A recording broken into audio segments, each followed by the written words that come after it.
L'asthme vient du mot grec asain qui signifie respirer difficilement, ce qui est logique car il provoque une inflammation chronique des voies respiratoires, ce qui les rend étroites et plus difficiles à respirer à travers eux. Les gens ayant l'asthme peuvent avoir des exacerbations ou des crises d'asthme qui sont généralement déclenchées par quelque chose dans l'environnement qui provoque les cellules immunitaires à causer une inflammation des poumons, ce qui peut rendre les voies respiratoires encore plus étroites et mettre potentiellement la vie des patients en danger. Donc si nous regardons les poumons, vous avez la trachée qui se ramifie aux branches droite et gauche, puis continue à se ramifier à des milliers de bronchioles. Dans les bronchioles, vous avez la lumière et la muqueuse qui est composée d'un revêtement inférieur ou la membrane basale, faite de cellules épithéliales, ainsi que la lamina propria et la sous-muqueuse, et c'est là où se trouve le muscle lisse. Dans l'asthme, il existe typiquement un bon nombre d'éosinophiles juste au-dessous de l'épithélium dans la lamina propria. Les éosinophiles sont des globules blancs qui contiennent des granules pleins de produits chimiques, solubles médiateurs tels que l'histamine, les leucotriènes, les prostaglandines et le facteur d'activation plaquettaire. Lorsque ces éosinophiles sont un déclencheur environnemental comme la fumée des cigarettes dans les voies respiratoires, ils peuvent libérer leurs granules laissant ces médiateurs chimiques déborder et commencer à dégrader les lipides, les protéines et les acides nucléiques en détruisant littéralement tous les principaux composants de la cellule. Cela crée une forte réaction inflammatoire dans les parois des bronchioles et provoque deux changements. Tout d'abord, le muscle lisse autour de la bronchiole commence à spasmer, ce qui rétrécit les voies respiratoires, et deuxièmement, il y a une augmentation de la sécrétion du mucus dans ces voies respiratoires étroites, les réduisant encore plus, et quand ces deux changements sont combinés, il est difficile de respirer, et c'est pour cette raison que l'asthme est considéré comme une maladie pulmonaire obstructive. Au début, ces changements inflammatoires sont totalement réversibles, mais au fil des années, des changements irréversibles commencent à avoir lieu, l'œdème, la cicatrisation et la construction d'une fibrose, ce qui conduit à un épaississement de la membrane basale épithéliale, ce qui réduit d'une façon permanente le diamètre des voies aériennes. D'accord, mais pourquoi certaines personnes ont beaucoup d'éosinophiles et créent une inflammation en réponse à un déclenchement en premier lieu? Eh bien, le type de des cellules T auxiliaires ou les cellules T helper 2, qui est un sous-type des cellules immunitaires, est connu pour son implication dans l'asthme, ainsi que la dermatite atopique et la rhinite allergique, qui constituent ce qu'on appelle la triade atopique. Ces cellules T helper 2 libèrent des cytokines afin de communiquer avec les autres cellules. Une de ces cytokines est l'interleukine 5, qui est un petit peptide qui attire et active les polynucléaires éosinophiles. Il s'avère que le blocage de l'interleukine 5 a été montré qu'il pourrait aider certains patients souffrant d'asthme. D'autre part, il existe certains patients avec des faibles niveaux de cellules auxiliaires type 2, mais des niveaux élevés d'autres types de cellules immunitaires, les neutrophiles. Les neutrophiles sont des cellules phagocytaires hautement inflammatoires qui engloutissent les cellules infectées ou mortes. Le mécanisme avec lequel les neutrophiles favorisent l'asthme est cependant encore inconnu, mais une autre interleukine 8 qui est libérée par les neutrophiles semble jouer un rôle important dans la maladie. Les patients atteints de la maladie via les neutrophiles semblent avoir une forme plus grave que ceux atteints via le mécanisme des T helper 2 éosinophiles.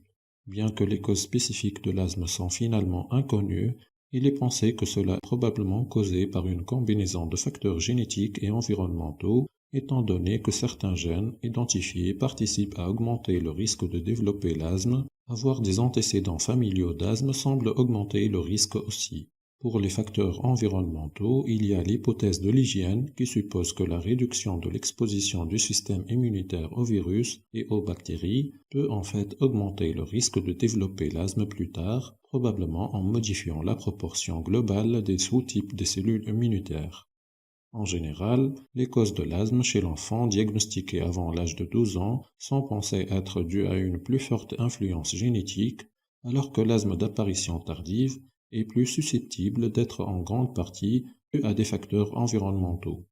Maintenant, la substance qui déclenche la crise d'asthme peut varier d'une personne à une autre, mais les plus courantes sont la pollution de l'air, comme la fumée de la cigarette et des penchements de la voiture, ainsi que les allergènes comme la poussière, les poids des animaux, les blattes et les moisissures, Les médicaments comme l'aspirine et les bêta-bloquants ont été également connus pour déclencher des symptômes chez certains patients souffrant d'asthme.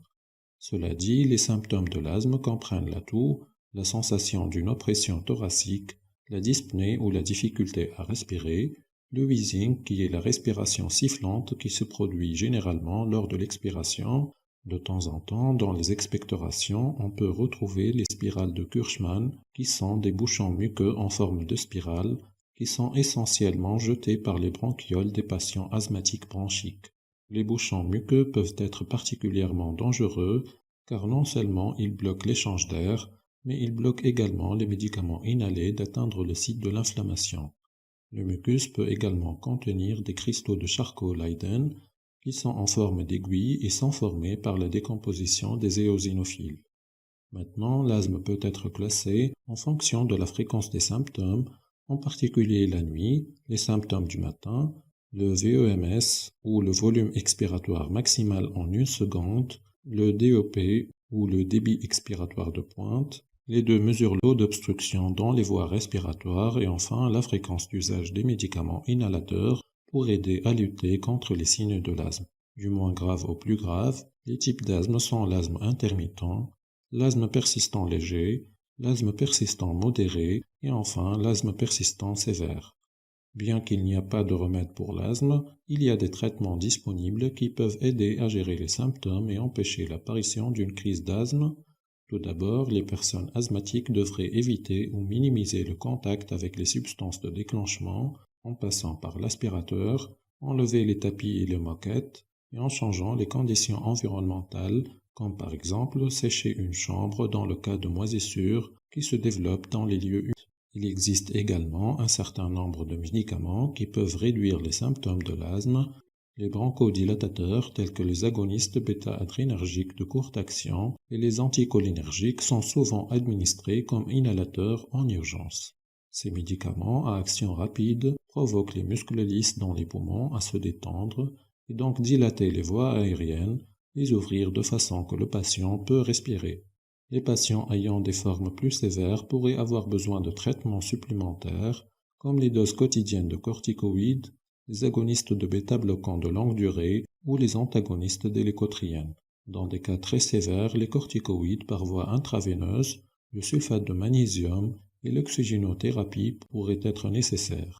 Très bien, comme résumé rapide, l'asthme se caractérise par une inflammation chronique dans les poumons, ainsi que des exacerbations ou des crises d'asthme, où certains déclencheurs démarrent plus l'inflammation, ce qui conduit les muscles lisses à spasmer et produire du mucus, les deux faisant plus difficile de respirer.